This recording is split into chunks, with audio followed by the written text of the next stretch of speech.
The lord.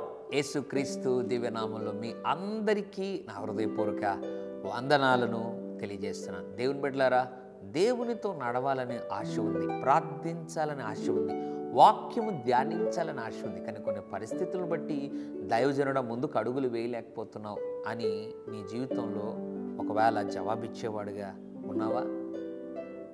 కొన్ని పరిస్థితులను బట్టి నేను అడుగులు వేయలేకపోతున్నాను, ఏదో ఒక ఆటంకం, ఏదో ఒక పాపం తీసుకున్న నిర్ణయాలను మర్చిపోయి మళ్ళా నేను వెనక్కి లాగుతూ ఉందా?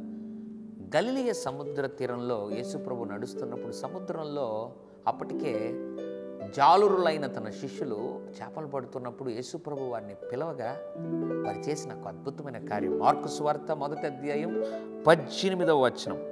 వెంటనే వారు తమ వలలు విడిచి ఆయనను వెంబడించిరి. ఎంత అద్భుతమైన మాట కదా! వలలు విడిచిపెట్టి ఆయనను వెంబడించారు. అవును, యేసు ప్రభును వెంబడించాలంటే నువ్వు పట్టుకున్నదాన్ని వదిలిపెట్టేయాలి.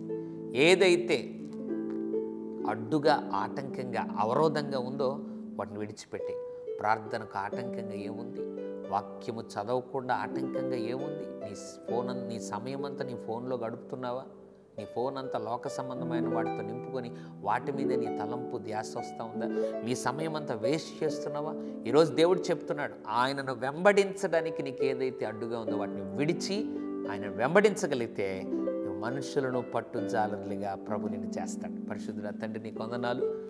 ఏవైతే విడిచిపెట్టలేనివి ఉన్నాయో నీ ప్రియబిడ్డలు వాటిని విడిచిపెట్టి నిన్ను వెంబడించు వారిగా చేయమని, అట్లా ఆశీర్వదించమని యేసు నామములో ప్రార్థిస్తున్నాం తండ్రి. ఆమెన్.